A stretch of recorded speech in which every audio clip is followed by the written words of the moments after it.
Hoiberg will launch the three. Oh, he hits! Clobber to left field. Another double for Washington. This time it's Nick Kresnak. But no doubt, 2-run, go-ahead homer in the 7th. The bat flip puts the exclamation mark on a comeback. An RBI knock from Kresnak, who's had an incredible night. Sam Hoiberg, the son of the coach, to steal the bucket. Welcome back to the sports section. I think we're on episode 15 now. Our point guard, Sam Hoiberg, is here as always every Tuesday. And the AP Pulse comes out on Monday for college hoops. That's today for us recording. Up to number 8, Sammy. How we feeling? Feels good. We're tied for the highest in school history. Obviously, a huge accomplishment. I think it was 1966 when they were number 8, and we want to get the highest. We want to break a lot of records this year, and it's not a huge deal to us what we're ranked and stuff like that. But yeah, we're locked in and just got to keep winning games and keep this thing rolling right now.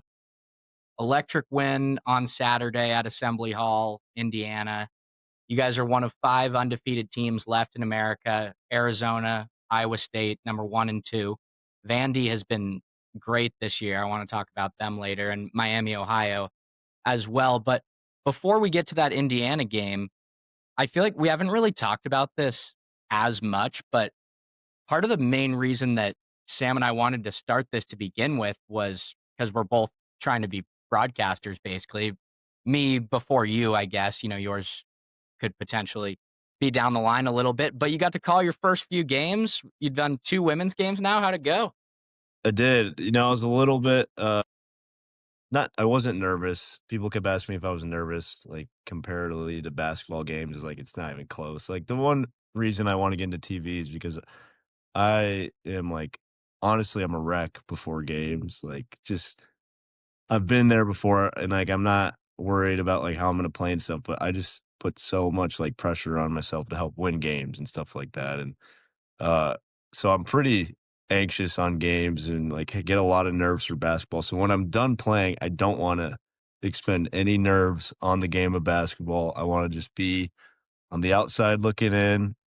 Doesn't matter who wins the game. I just want to talk about it. So that's kind of one of the main reasons I don't want to get into coaching. And my dad has said it to all of us, don't go into coaching because it's so stressful. And I've seen it firsthand. And look at Jack and Charlie; they're both getting into coaching. So I'm the only one listening to him in that regard. But yeah, I mean, it was an awesome experience. That first game, I was just a little bit uncomfortable because it was my first time doing it. I thought it went pretty well. I got lots of nice messages. People thought it sounded good. And then it did yesterday. The women's team played UCLA, and that one went, I thought, even better than Thursday. Went really well. So yeah, I'm feeling confident that can become a career path of mine down the road. Yeah, it's exciting. I really enjoyed it. That's awesome, dude. I listened to the first game you did whenever it was last week. I listened to the halftime, when you guys were coming out of halftime, and then I listened to the third quarter, but I thought you sounded awesome, dude. You were coming in and basketball color on the radio is so hard too, because we texted about it a little bit before the game, but it's so dominated by the play-by-play guy because you have to be on the ball constantly when it's in play. But you did a great job after baskets. I felt like getting your point in and getting out, seemed pretty natural. Sounded good. Yeah, so I've done some mock games and we did it all TV style. So I was a little bit worried about that going into the radio version. Yeah, I thought I did a good job of that. It's definitely a little bit of a feel thing, feeling out how quick I would have to get in my statements and stuff like that, because you really have to be quick in and out with the radio stuff. My professor, Bill Dolman, told me you basically have from when the basket goes in until half court, and then you got to get back to the play-by-play guy to speak. Yeah, I think I got a pretty good feel for it. Yeah, I mean, I think I had a few slip-ups, just, didn't really know what to say that first time, but that came with, not being experienced at all in it. And honestly, yesterday's I thought went really well. I never felt out of place and always had something to say. And I thought it can be tough. It was a blowout. I mean, UCLA is an unbelievable team. They look like title contenders this year, and Nebraska women's team is really good, but it was a little bit of a blowout in the second half. And especially with radio, that can be tougher. Bill, my professor, listened to the whole thing, and he said he thought some of our best stuff was during the blowout time, where it was a little more conversational. So, yeah, that thought it went really, really well yesterday. That's awesome. Yeah, I was texting Charlie during the first game that you did when I like tuned into it, and I was like, "Sam sounds great. Like this is awesome." And we kind of agreed that I think like you were great on radio. I think that you would be even better on TV because you could literally like draw on the screen and actually dissect stuff in front of eyes. 100%. That's kind of the thought with getting into this is my style will be definitely a bit more analytical and talk you through actions and kind of the intricacies of basketball just because I have learned so much as a player and feel like I have a good feel for the game and a pretty high IQ. And, I think the standard right now is for someone like that in color is Robbie Hummel. He does the best at it of anyone. And, yeah, I mean, that's what I'm kind of trying to be like is someone like him. I'm not going to be rah calling these, onions like Bill Raftery, but, yeah, I think I can bring, kind of a value to the TV broadcast in a similar way that Robbie does. And I'm still learning, listening a little bit when I'm watching games. So it's been a lot of fun just learning this. And it's early on, so I'll keep getting better. Yeah, no doubt. I mean, only a couple games under your belt. I guess I've never actually done like true traditional basketball radio. I haven't done basketball since high school, but it's so different with baseball just because I've primarily done baseball the last few years. Where in baseball, at least, you're talking very slow and like deliberately so that you enunciate so that people can understand. The pace is so much slower, and then you can kind of ramp it up into bigger situations.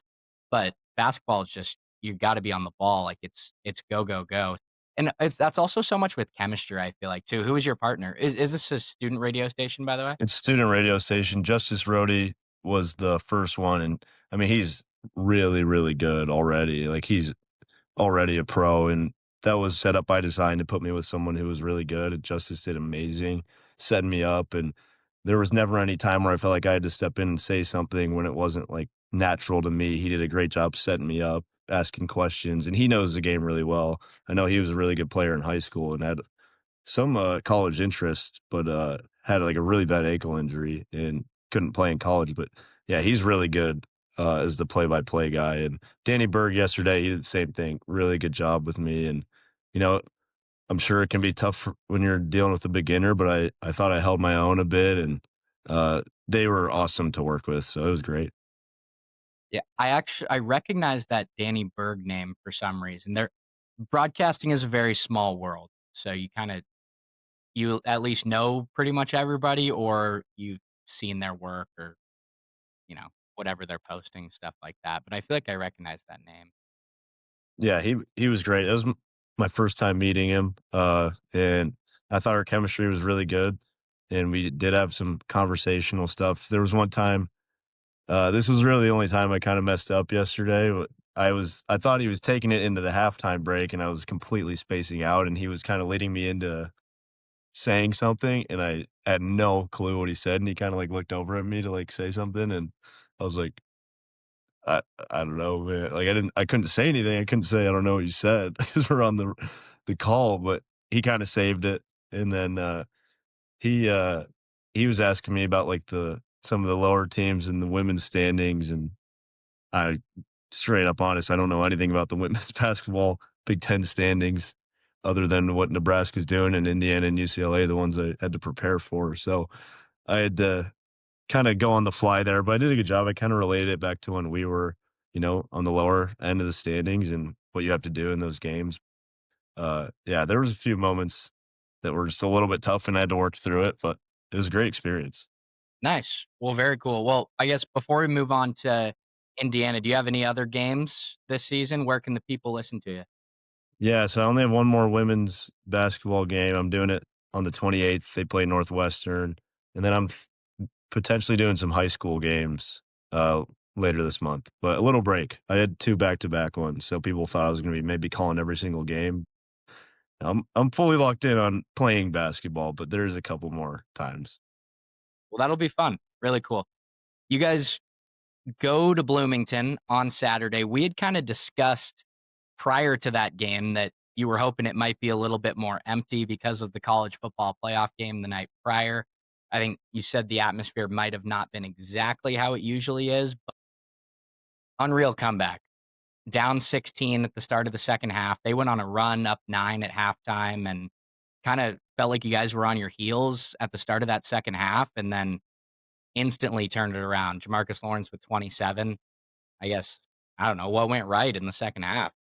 Yeah, I mean, we knew we were in for a battle. Indiana is an amazing team. They had the best offensive rating in Big Ten play. You know, they beat Penn State by almost 50, I think, at home.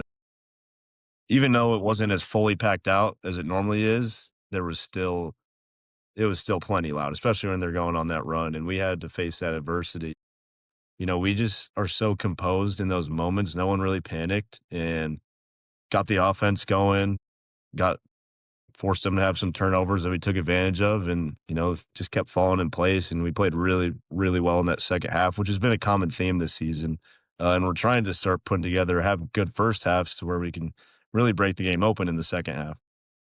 Your adjustments at halftime have just seemingly improved, even though you're obviously 16-0, so they've been great the whole season. But yeah, you you've definitely come out of the half really well. And I know you can't necessarily criticize referees. I won't go to that extreme extent, but the start of the second half was a complete ref show. It was just brutal to watch. It took like 25 minutes to get to the first media timeout. I was like, just swallow your whistles. And this is the number for you. You guys were in the bonus with 14 minutes left, just over. And then there were no Indiana fouls for the next 9 minutes. From 14 minutes to 5 minutes, they were stuck on 7. I couldn't have told you that. I honestly had no idea. I know that there were a lot of calls early in the second half, but I don't think they necessarily called it wrong. There was one on me that was a little bit questionable, I thought, on the offensive rebound, but I saw the replay. I was kind of holding it back when I was trying to get my balance, so I could see where he got the foul. It was just when he blew the whistle, it was when I was getting held. That's why I was kind of there's like a little clip of me just smiling at him, like confused. But yeah, I mean, you know, we took advantage of getting in the bonus, and you know, DeVries got 4 fouls, and that really changed the game for us. So you can talk about a ref show, but we did probably benefit a little bit from it, and I don't think it was necessarily in our favor. I think the fouls were actually called correctly, but yeah, it was interesting because we had 0 free throws in the first half and shot 14 in the second. Yeah, DeVries going out was definitely huge. I think he sat for like 7 or 8 minutes, maybe. Lamar Wilkerson for Indiana was incredible. I think he had like 29 with 7 minutes left, finished with 32. Were you matched up on him at all? I guess I don't specifically remember, but what did you see defensively from him? Yeah, so I was matched up with him to start every possession, and with our defense, we switch uh, everything pretty much except with the 5, and you're not like necessarily like if he has 32, it's not like it's necessarily all on me, but he was my matchup, and I gotta say he was one of the hardest guys I've had to guard just because you gave him an inch of space, that thing was going in, and the way I mean he gets it off quick, he makes escape shots off rhythm, and he was making everything he put up, and that's what he's been doing all year. He hit 10 threes against Penn State, so he's definitely one of the toughest covers I had, especially because Indiana runs good stuff for him, and you know they put you out of position, you have to rotate to him, and that's where he's lethal. Is if you're a little bit behind, or you know you jump at one of his shot fakes, and he's going to make that sidestep. But he was unbelievable, and fortunately started missing some shots at the end there. I think he was 9 for 20 on the game or something. That could be completely wrong. Maybe I'm thinking of something else, but, yeah, he was unbelievable and so hard to shut off, and, I think a testament to our strength coach, I think we just kinda were able to stay in it because 'cause we're so well conditioned, and at the end of the game, we kinda wore them down a bit, and that's when they started missing some shots. So, yeah, I think that helped us a ton. Shout out Kurt Joseph for that. Someone just knocked on the door, Mounsey. I'll be right back. Check out the size of the pizza Charlie got for himself. Charlie got that for himself? Yeah. How many garlic sauces are in there? How many get? I know what it is too. It's a well done pepperoni with like 3 garlic. There's 4, actually. Thank you. But you're exactly right. It's the Grandpapa. He's obsessed with this thing right now. It's delicious. Have you got the Grandpapa? Well, he put me onto it. Did he? Yeah. Yeah. It's good. I'll give him that. I'm not eating it tonight because we have a game tomorrow, but Charlie will have leftovers. Nice. Live All right. Where were we? Talking about conditioning and something, I don't know, live Pete's delivery. We roll. I do have a couple numbers for you. So you go 5 points, 5 assists, 3 steals in that game. Your 9th multi-steal game of the season. Nebraska is now the second team in the last 15 years of college basketball to start the season with 15 wins that include multiple 15-point comebacks. Fun number for you. that is interesting. I didn't. How many do we have? 2? You have 2. Yes. Is that Oklahoma and Indiana? Yes. Yeah, I mean, those were. I mean, it was a similar feeling to, especially. I mean, there was honestly a little bit more worry I felt in that Indiana game, just because we were just coming off that Michigan State game, and legs were a little bit. Or no, sorry, that was the Ohio State game, but we were a little bit run down. We had just played Ohio State and Michigan State recently. There was just a touch of feel that the way they were shooting the ball, that it was going to be a tough one to come back. We didn't waver. We didn't waver mentally, but especially that Oklahoma game earlier this season when we were down 16, it felt like a 4-point game. And that was partially due to having a home crowd in South Dakota. Yeah, I mean, those were 2 great games, and we got to stop getting in those situations, but just being able to stay in it mentally has been so big for us. Well, and your resume is already really strong. 5 quad 1 wins, the second most in the country. The 5-0 start in Big Ten play is the best conference start in program history since that 1966 season that we mentioned. That season started 7-0 in Big 8 play. And even though it's the Big Ten now, there's a billion teams. I wanted to talk about kind of down the stretch. That game was, I think, really the first time this season that we've seen you sit for a semi-lengthy period of time down the stretch, but I don't really think it had anything to do with how you were playing. I think it had a lot to do with how Braden Frager was playing. Well, Frager, and I played with Frager down the stretch versus Ohio State, but you got to give credit to Kale. Kale was the one that was in there for me, and he played a hell of a game. It wasn't reflected necessarily in the plus minus, which isn't always the best stat, but he was, he knocked down a huge 3 when they were going on a run the first half, and he's been struggling a bit with his 3-point shot. And, me and him have both had a little bit of the same mental struggles with that, I think. That was a huge one for him to hit. He's a very solid shooter and needs to keep shooting threes, and I believe he's going to keep making them. And he hit some huge free throws where he's really struggled this season. And I was fully confident that he was making those. He's been working on it, and he's got a very good free throw stroke. He's always been a good free throw shooter, so I haven't been worried with him in that situation. But yeah, he came in sub for me, and we had kind of started that run. I think we cut to 5. We had tied it, and then they got it back up 5, and then I came out of the game, and then Kale came in for me, and they just kept it rolling, got that lead back and pushed it, and he played really well. And I was talking to him after the game. I was like, I'm completely fine being on the bench here if they're going to keep playing like that. And he said the same thing earlier in the game. I'm not sure exactly what moment he was referencing, but he had just come out of the game, and we started going on a run. He's like, I'm completely fine watching this happen from the bench. But that's another thing with the maturity of our team. Guys don't care if they're not playing. They just want to see everyone else have success. And that's so important, is having that team chemistry that leads you to wins like that. That was definitely the most impressed that I've been with Kale this season. He helped carry you guys down the stretch. Him and Frager were both great, while Price and Rank didn't have their best shooting days. Those guys really put it in. And I texted you after the game. That Frager dunk was outrageous. Yeah, I mean, he's a freak athlete, and you just kind of been waiting for him to do something like that. But that was over, I believe, Reed Bailey, who's a big dude and also athletic. And he's a dog, man. He's got so much confidence, and he's been huge for us down the stretch, especially this past week with Ohio State and Indiana. But he's going to be a hell of a player, and the sky is the absolute limit for that guy. Like, he's going to be such a good player. I do want to talk about Oregon. You've got the Ducks coming to town tonight for everyone listening on Tuesday. Another Big Ten game. Oregon 1-4 in conference, I believe. They haven't been great this season, but are extremely well coached by Dana Altman. Before we get there, shout out to our guy Rank. He is one of 3 active college basketball players now with 1,000 or more career rebounds. Congrats to the big dog. Congrats on 1,000 boards, Rick. Getting a shout out on the pod. He says thanks. Shout out. Yeah, that's a big number. I'm not going to even get close to 1,000 in points. The fact that he's got it in rebounds is pretty unbelievable. Well, he's like 30. He's pretty old. Messing around with you, Rank. He can't hear you, but he knows it. He knows it. Yeah, that's good. Also, another good number for you before we go to Oregon. Last year, you guys were 0-6 in games decided by one possession. This year, 4-0. Veteran.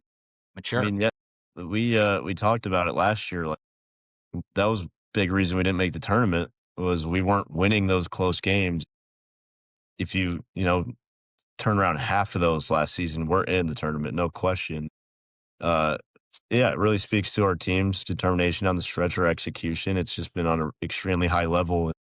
That's one of the most important things if you're going to be a top team is winning close games. And we've been just amazing, honestly, down the stretch. Just haven't really been,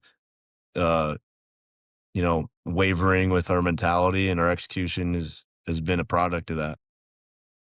You do have a little bit of a short turnaround after Saturday. Did you guys have yesterday off maybe or practice today? What's the prep look like for Oregon? Yeah, so we just had kind of a light practice yesterday, more of a shoot around feel. And then today, normal practice, got up and down a little bit since we don't play till 8 tomorrow. So that was nice to, play again. And, you can never be comfortable in this league. Oregon, on paper, with their record, isn't the most impressive team we played. They started 6'10", 6'11", and 7 foot last game. We're not the tallest team out there. You got me in the starting lineup, so we're going to have to rebound extremely well and, take advantage of maybe a little bit of small ball to get them uncomfortable. But they're so talented and they're so well coached, and they've had 2 extra days of prep on us. So we're going to be prepared in that regard to just know that they're going to have had a very good look at us and had way more reps in practice going against our offense and defense as opposed to what we've had to play against them. So every game is tough in the Big Ten. Every team is super talented, especially an Oregon team. And Dana Altman's from Nebraska. He's going to be fired up for this one, and we beat him last year. So we're going to get their best go, and hopefully we can get the crowd in it early and play another good game.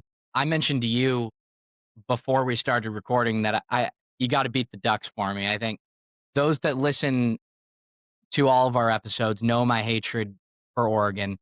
I need to see you guys get it done tomorrow. I'm sure you will, but I'll be cheering hard. Well, my main motivation will be for you, Mounsey. Thank you, sir. But yeah, I wanted to talk about Dana Altman too. I mean, even with some of his less talented rosters, he's just such a good coach. It seems like Oregon the last few years, when maybe they haven't had the dudes, they've been like an 11 or a 12 seed in the tournament, and they've won like every year. He has won so many tournament games at Oregon. It's nauseating for me to see, but just so well coached and disciplined is Oregon always. Yeah, I mean, the guy's been doing it way longer than we've been alive, and he's made, I think, 19 NCAA tournaments, has almost 800 wins as a coach. Yeah, he's going to know how to prepare for us, and we have to really be ready for that. I think it's going to be a tough game just because they are going to be ready for us. Dana might have a little bit more heart in this one because he's from Nebraska, and you can never count out a team that has had the success that they've had in the past. We're not overlooking them. That's the most important thing. We don't overlook teams like this that aren't playing well at the moment, and we got to keep this thing rolling right now, and can't give up any momentum, and you can't lose at home. That's the biggest thing in Big Ten play. We don't want to lose a single home game. We don't want to lose any game, but especially on home court, you have to protect it. They are very well coached, as are you. Although we are a very reputable media outlet, we are not reporting this, but other outlets are reporting, or I guess I've seen it on Twitter, that if the season ended today, Fred Hoiberg would probably be the national coach of the year, which is pretty cool to see. And I mean, he's obviously done an incredible job with you guys this season.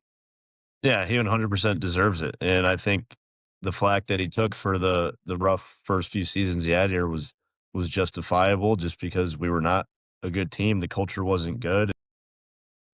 He did such a good job of figuring that out and it's not easy when you're in that situation. You just don't have a great culture to flip it the way we did. And credit him, our assistant coaches. Nate Lenzer has been unbelievable for that. And we brought in other coaches as well. And everyone has been so on the same page. And that's been the biggest reason for this turnaround. And the success has been much better the last few seasons. And this year you're seeing it at an all-time high level. One of my motivations this year to get to 15-0 was that Iowa State's best start when he was coaching there was 14-0.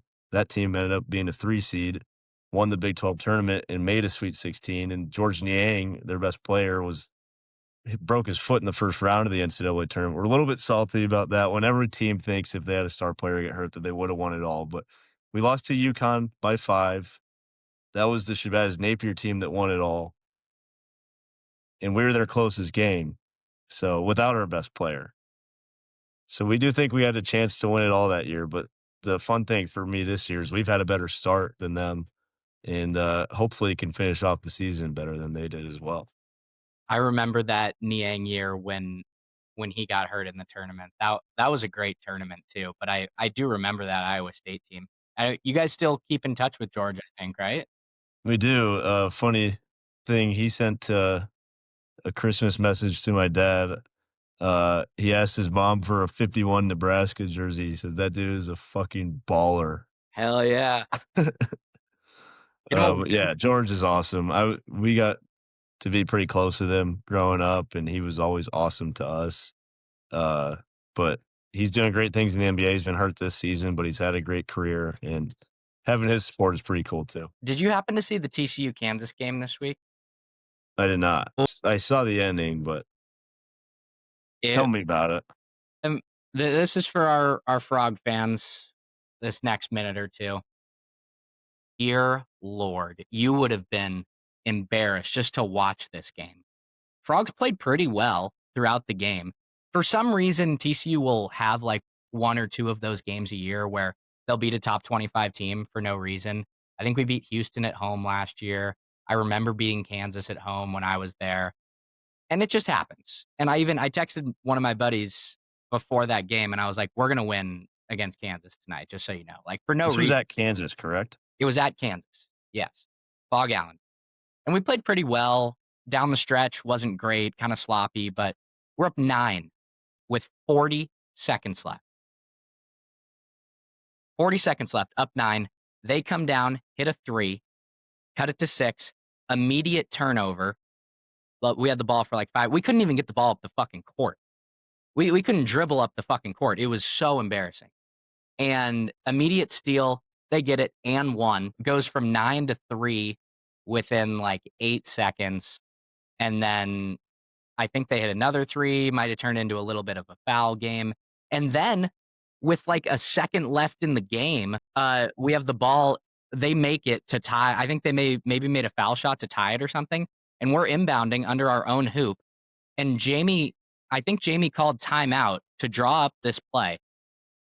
Fucking baseball pass, full court heave, out of bounds, all the way out of bounds. So they get the ball under our hoop with a second left and a chance to win it. And thankfully they don't get it, but it goes to overtime. And I think we made 2 field goals in overtime, maybe.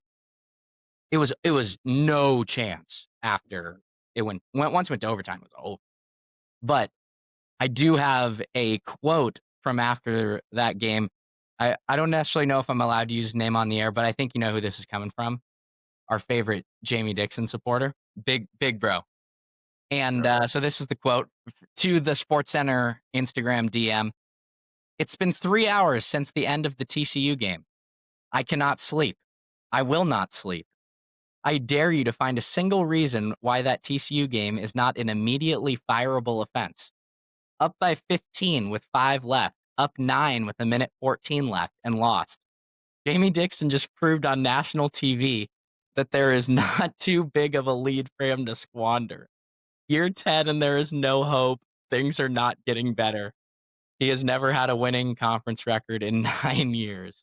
And I dare you to find an example of a coach starting to peak in year 10.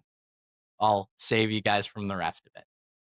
Well, I know exactly who you're talking about, and certainly not the most positive guy in the world. And in Jamie's defense, he's not telling the guys to turn the ball over 3 times in a row to end the game. That's not how he's drawing it up. That's on the players to execute that. And that is, I think if in that situation, it is not on the coach in any way. If you're just turning the ball over and they're hitting threes, like that is on the players. And, you know, I'm big on not turning the ball over this year. I'm trying to go for number 1 in assist to turnover ratio. How about Rink at the end of the game letting the ball go right through his hands to where they could have hit a 3 to cut it to 1 possession? That was crazy. Yeah, and it bounced out right to him too. My point is, it's crazy things can happen in those situations. It's not like Rink was nervous in that moment. It just happened to slip out of his hands.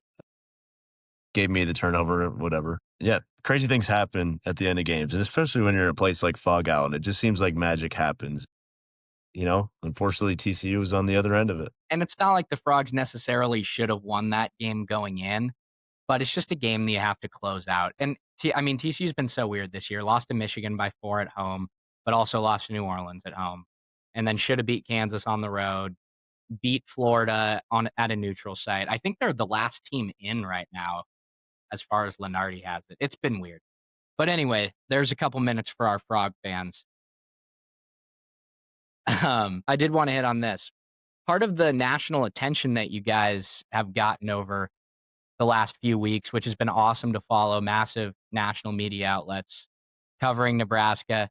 I sent it to you, the Scott Van Pelt tweet this week about Indiana football and Nebraska basketball being a combined 31-0. And it's a crazy fucking world that we live in, that is a reality. And I think that's the good that NIL has done. But this, me and Sammy speaking directly to our guy SVP here. I'm a big fan of the SV Pod, my favorite podcast. Listen to every episode. He's talked about Nebraska hoops on the last 2 episodes. He watched the Ohio State game. He was like, "Oh, I watched Nebraska last night. Those guys just don't lose." Like unflappable, I think was the word that he used. Scotty, we're gonna post this. Scotty, if you're out there, open invite to come talk Husker hoops on the sports section. I'm going yours too. Me and Sam are available. Either works. For the SV Pod. We'll come and chop it with you and Stanford Steve.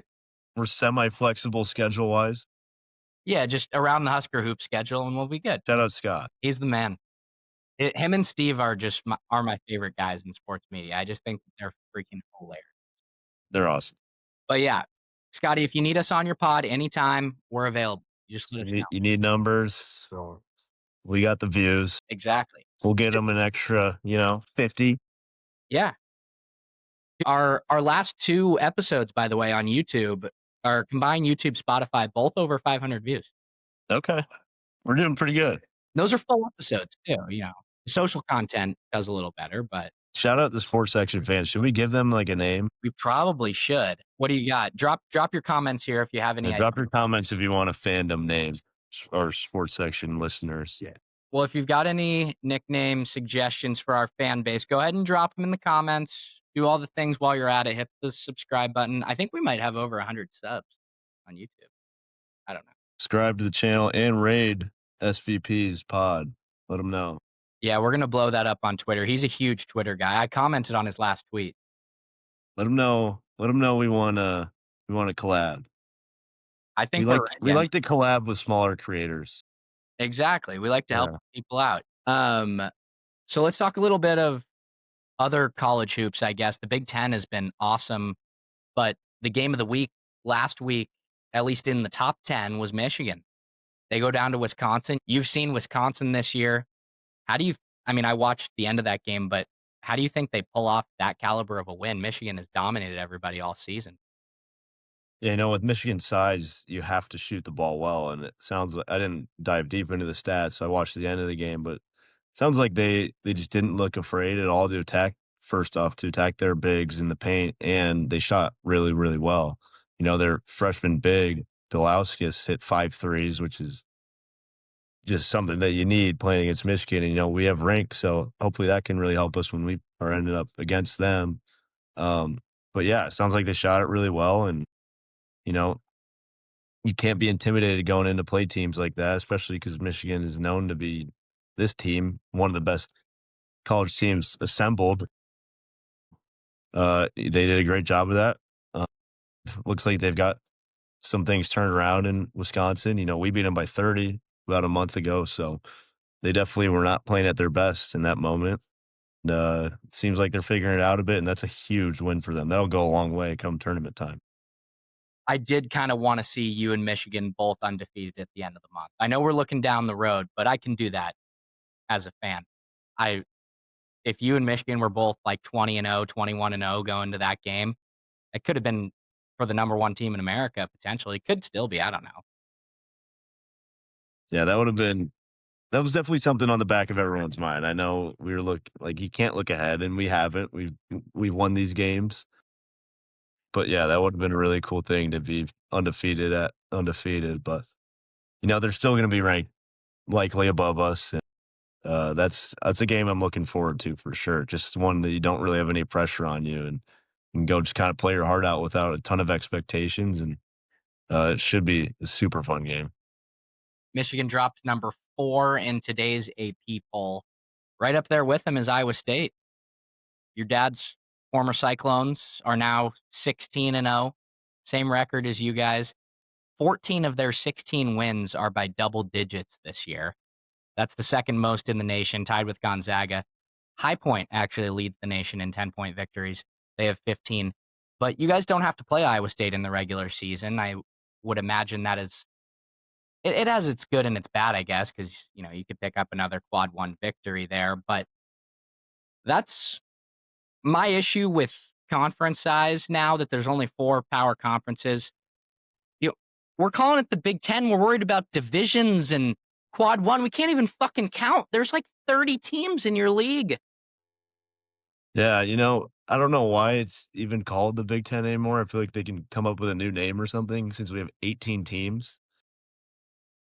Back when I think it's not even that long ago when my dad was coaching Iowa State, I'm pretty sure the Big 12 had 12 teams and the Big 10 had 10, at least early on in his coaching career there. I think it might have started changing with the Big 10 adding some teams, but yeah, I don't know what do you even call us now? We got teams from everywhere. I don't know, because you got Oregon going to play Rutgers on a Wednesday night, and that's a huge conference rivalry. Those guys have played forever, so.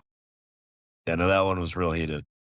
Same with Cal going to Miami in the ACC. Big rivals.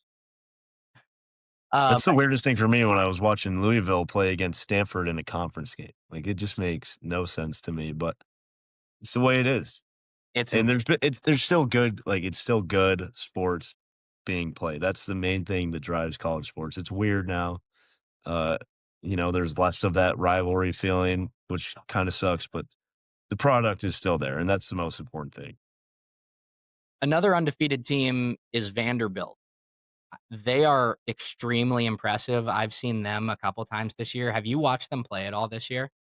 I have not watched them. I know that they're, more than legit. Obviously, at this point of the year, you kind of people looked at historical schools like us in Vanderbilt and thought maybe we were potential frauds, and they're still trying to say that about us. And we got to keep proving that wrong.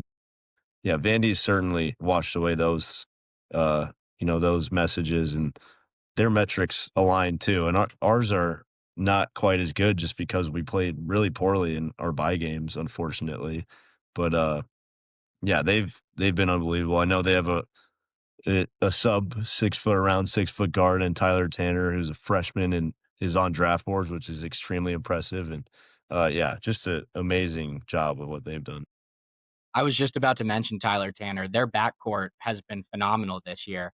Tyler Tanner and Duke Miles, their 2 starting guards, combined for 35 a game. It's like 17.8 and 17.6 or something.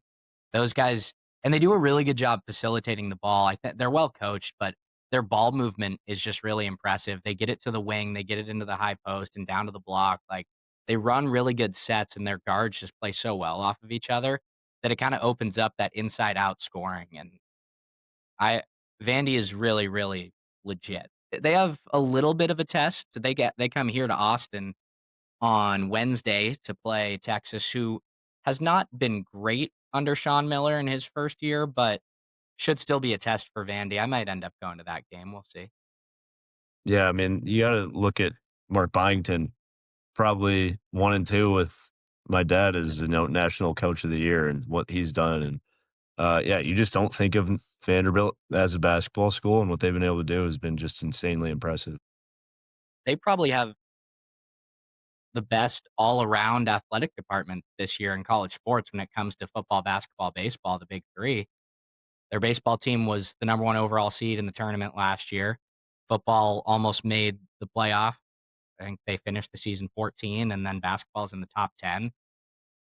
It's crazy that athletic departments, especially like Vanderbilt, that have historically just been nothing, are able to do stuff like this now. And kind of like I mentioned with the Indiana Nebraska stat, I think that's the best part that's come out of NIL is that you have Indiana 15-0 in the national championship. You have Vanderbilt and Nebraska combined 30 whatever and 0 in basketball. It's just awesome. Yeah, and that has definitely leveled the playing field a bit. You're seeing it in basketball a lot with teams like Kansas, not nearly the powerhouse they were. And Bill Self spoke on it. Our Jimmys used to be better than your Joes or something along those lines. And they used to have pros coming off the bench. But now, you know, I don't know if there's an underlying thing there with how they got the players back in the day, but, it is people are able to throw big money at players that they might not have had a chance at back in the day. And it really has even the playing field. And you look at us, we're bottom 3 or 4 in the Big Ten in NIL, so I don't think you can necessarily say that we're a product of that. But with the transfer portal and how you have to build through that, many teams are doing that with the continuity we've had. That's I think where we've taken advantage of the new age is we've had a lot of continuity, and the way we play together has allowed us to execute at such a high level to where we're 16-0 right now. And we talked about that a little bit on the last episode, but you're right. And I don't think it's really an opinion or it's a debatable thing anymore. Like, the reason that you guys are so good this year is because you have the guys that have done it. You have the experience. You have been in situations where you know how to get out of them, and you just get better. Like, I don't think people understand how much better athletes get year after year, even when they go professional. You're getting better every single day, and it over the course of 5 years for you, or like 7 years for Rank, 4 for Jamarcus, like, you're getting so much better than you were as a freshman, right? 100%. And I think the biggest thing for me, I mean, I've improved a ton with my skill and especially with creating and stuff like that, but just my knowledge of the game of basketball and knowing like the little things that coaches are looking for. When I came in, I didn't realize how little I knew, and even at the time when I would like mess up a coverage or something, I didn't fully understand that. And now as I feel like I've grown my IQ and I had a good game feel coming into college, but like just knowing the actions and what we're looking for out of them and how to attack a ball screen, all the different things you're looking for, that improves your game so much. And the experience as well, just being in clutch moments, stuff like that, you learn from that and you take from it. But yeah, I mean, you grow, your brain grows as you're in college. Like it's fundamentally you like are developing still, but that has been the biggest thing for my game is just knowing where to be on defense and what we're looking to do in our defensive coverages. And then especially offensively making reads and stuff like that has allowed me to become such a better player. And when you're able to keep guys that are learning and learning the system, getting better at it, that's where you see the dramatic improvement. So we mentioned you guys not having to play Iowa State in your Big Ten schedule, and don't want to necessarily look too far down the road, but compared to other teams in the Big Ten, you guys do have a relatively soft schedule, which I'd imagine is pretty beneficial. And it's not like we're talking down on other teams, but you look at the Big Ten standings, and you guys get to play Northwestern twice, I think. You get to play Washington, you get to play Oregon, you get to play whoever else is at Penn State, who's 0-5 or 0-6 in conference. But I was looking at the strength of schedule remaining metric today, and I just thought that this was really, really interesting because you're in the same conference. Purdue, unreal, outstanding team. They have the 3rd toughest strength of schedule in the nation for the rest of the season. Nebraska, the 52nd. Yeah, that's one thing we knew coming into the season. There's a little story about our Dobo, Luca Virgilio. He saw the first 5 games in our Big Ten schedule, and I think the quote was, I'm gonna cry. I'm gonna throw up. Sorry, Charlie, correct with me. And now we're 5-0 after the first 5. But yeah, we played Michigan State already, who we won't see again. Played Illinois. We played Wisconsin, Indiana, and Ohio State. Those are 5 very well-renowned teams, and we have played the hardest schedule of any Big Ten team to date, and we've swept it. So that's been honestly the most impressive thing about our start is being able to go 5-0 in those first 5 Big Ten games, with 3 of them being on the road. And 4 of them quad 1, I think, right? Yes, that's right. And Oklahoma, I don't think is Q1 for us right now, but New Mexico and Oklahoma keep jumping that 50 line, and The only non-quad one is Wisconsin.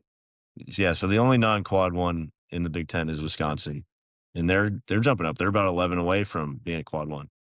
I know that Oklahoma dropped out of quad 1. Who's your non-conference quad 1 win right now? New Mexico. Okay. Yep. So that was a neutral, so they need to stay top 50. I think they're like 45 or something. But we knew they were a good team when we beat them. They didn't have a ton of rave about them at the time, and I think in the hundreds in net. But we knew that win would age well for us, and Kansas State is teetering the line as well. And if they play well, they can be a quad 1. Oklahoma, I think they're going to end up as a quad 1 because they're a really good team. So yeah, we've really played a pretty tough schedule so far, and we've been able to play extremely well and win those games. Yeah, I think Oklahoma will end up being a quad 1. Hopefully. Good luck to the Sooners the rest of the way. Do you want to get into our player segment? All right, time for our random basketball player name the college ball knowledge segment, whatever the name is. Sam, you want to go first? Yeah, I'm going a little more old school this time. Okay. I'll start Reggie Miller. Oh, shoot. Reggie Miller. Have you ever watched the 30 for 30 of the Pacers versus Knicks? Yes, I have. So they've mentioned it a lot in that, which is my favorite 30 for 30 of all time, by the way. I think mine is the Jimmy V one. That's a great one, too. Fab Yeah. Five was up there as well. Yeah, it is. Michigan? No. West Coast. Michigan came into my head. UCLA? Yes. Okay. John Wooden. I don't know if he's that old. He's not. Maybe. But... Yeah, I don't think so. All right. First one for you, Nickeil Alexander-Walker. I have a bunch of young guys on Was this. he Kentucky? He was not. He wasn't Washington, was he? Not a dog. Other coast. Stump me here. He was a dog at this school. What conference? ACC. Yeah, I don't know. Virginia Tech. I had no clue. Not even close. Cousin of Shai Gilgeous-Alexander, which every broadcast makes sure that you're aware of. He was a Kentucky guy. Yes, Shai was the Kentucky, yeah. All I right. refuse to say Shea, by the way. I will always say Shai. Yeah, I used to say Shy. I say Shay now. I've turned. I'm a Shai guy. What do you got? Yeah, it's Gilgis. I used to say like Gilgis or something. That was bad. Yeah. Anyways, I'll go with this one. I think is a little easier, a little bit more recent. DeMarcus Boogie Cousins. Boogie Cousins, Kentucky. Yeah. Assumed you would get that one. I love Boogie. When I was in high school playing CYO basketball, because I got cut from the freshman basketball team, I wore the Puma Clydes, the neon basketball shoes, and it was right when they came out, and Boogie was wearing them. So I was like, I'm like Boogie, bro. Just like Boogie. I said that back in the day. All right. Did you play like him too? Exactly. Yeah, I was stretch 5. Sure. Held You're down. more like Kentucky Boogie Cousins though, just banging down low. Exactly. Yeah. I actually did play like in the middle of our 2-3 zone a good amount. Not because I Defensive was anchor down there. Yeah, I don't know. NBA dunk contest champion Pat Connaughton. He was oh man. I know this. Charlie's like pissing me that I don't have this off the top of my head. Notre Dame? Yes. Yeah, The Irish. Yeah. Dad, There we go. That's been. Huh? Dad's team playing us in the tournament. Yeah. Iowa Oh, State really? played against Notre Dame in the first round, I believe. Beat them by like 20. I did not know that. I All didn't right. know ND went to the tournament back then. They did. Jared Grant. Jaron Grant Cooley, was that the was on the team. Yeah. Was Cooley? Jack Cooley. Yeah. Okay. All right. Next one I got for you. OJ Mayo. Florida? Nope. Oh, Big school. I really thought I had that. OJ Mayo, Virginia? Nope. Wrong toast. See? Yeah. Aha. All right. I'll take it. You're going a little old on me. I don't. It's like I never watched OJ Mayo in college, but like I've definitely seen Yeah. it. That was a Charlie recommendation there. I thought it was a good one. You got him stumped. I think this will be a pretty easy one for you. Chris Dunn. Chris Dunn was Providence. Yeah. That Providence team was great too. I think Ed Cooley was there at the time, I think. Yep, he would have been. He's at Georgetown now, right? Yes, he is. And I don't think are they having a hot season? No, not great. No. I think Interesting move going to Georgetown. It didn't make a ton of sense to me. Yeah, he had a good thing going at Providence, but I think he'll get Georgetown going eventually. But It seemed like the same job to me. I would love Georgetown's brand to be back because it was such a cool brand back in the day. Yeah, and then I mean they tried to bring it back with Patrick Ewing, but he just couldn't get him going at all. No. Yeah. All right.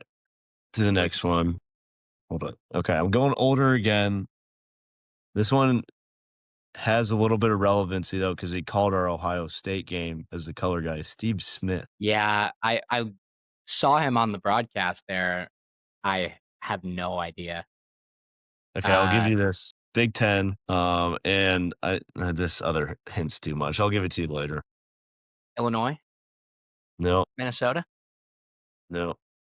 Same letter. They got Michigan or Michigan State. Michigan? Michigan State. Oathbrook. So Jack went to Michigan State. Most Right. people know this by now, but he's like really close friends with Steve Smith's son, Braden. So yeah, fun fact. Sure. Makes sense. This is a real Who tough. didn't play basketball, by the way. Yeah, the other Bradens. This is a tough one. Brandon Pajewski. Pajemski Yeah, I can't say his name. started at Illinois, then went to Santa Clara. Wow.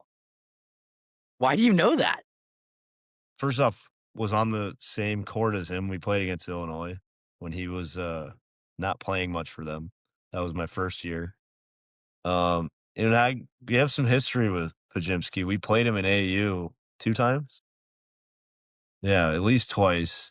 And shout out Jeff Grace. He was on Nebraska past couple of years. Was a walk-on, and he was on our AAU team. They had a little beef going Really? when we played each other. Yeah, he was honestly he was a bit of a douchebag. And Jeff is one of the nicest guys in the world. So if you're having beef with Jeff, it is a problem. And they beat us the first time. We beat him the second time. It was funny because this was like probably freshman year, going into freshman year, summer. And he was about the same size as Charlie and I.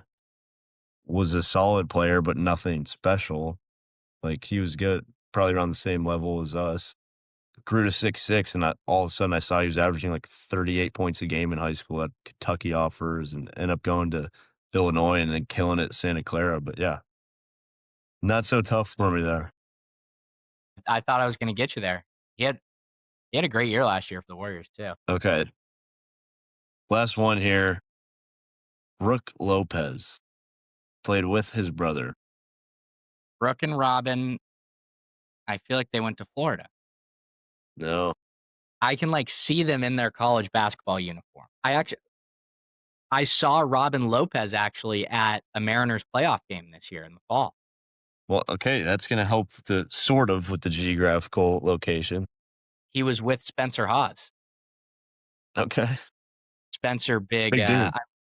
I live right by Spencer, and actually for the majority of my life, fun fact, our UW basketball season tickets were right behind the Hawes.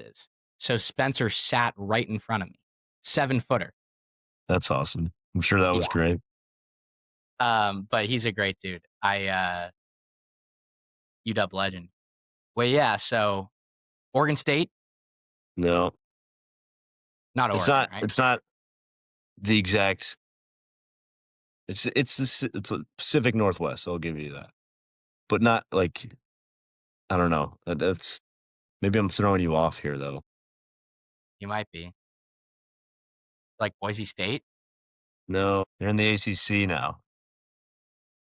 So Bay Area, Stanford, Cal, Stanford. Stanford. That's two 50-50s you messed up there. Yeah, yeah, you got me there. I was getting smoked. I went a little bit old school. I'll give you that.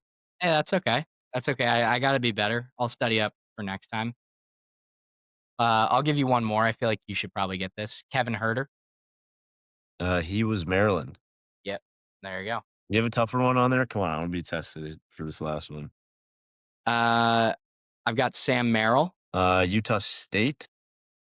under Danny Sprinkle. Indeed. I knew it was one of the Utah schools.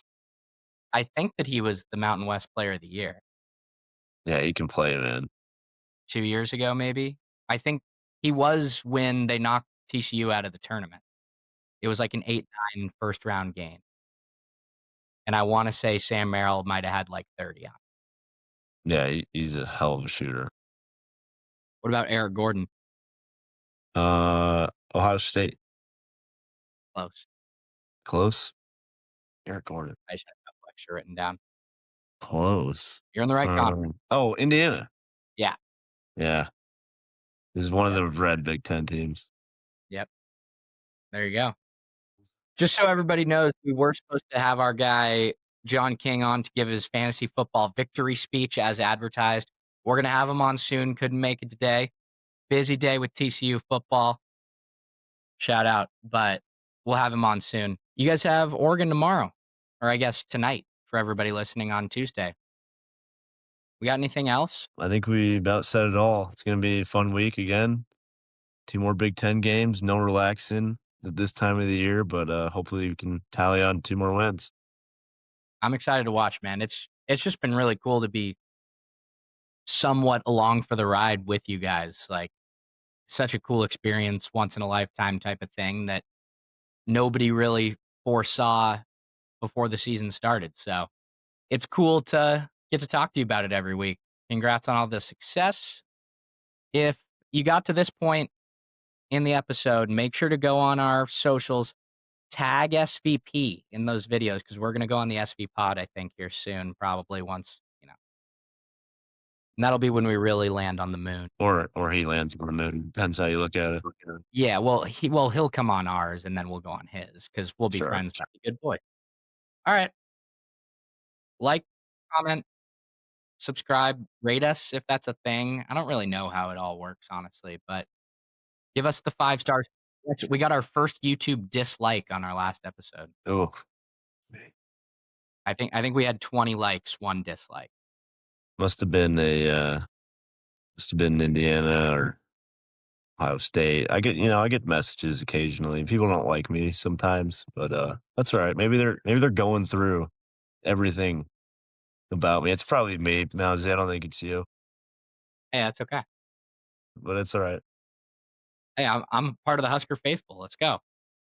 I love getting messages from people that like they don't have anything to say about me other than just being angry. Yeah. And just doing random insults. I think it's so funny. Especially because like we beat them. Like they're not trash talking me because they beat us or anything. They're just pissed off. I don't like you. Yeah, but essentially, I'm not going to say it word for word here, but there's been some funny stuff. Oh, I'm sure. Sweet. Well, there'll be another episode coming out at some point, maybe Friday. We'll see. Stay tuned on the socials. Subscribe and all that stuff. That's all I got. That's Sam Hoiberg. I'm Matthew Mounsey. Call God. Go Huskers. See you guys next time.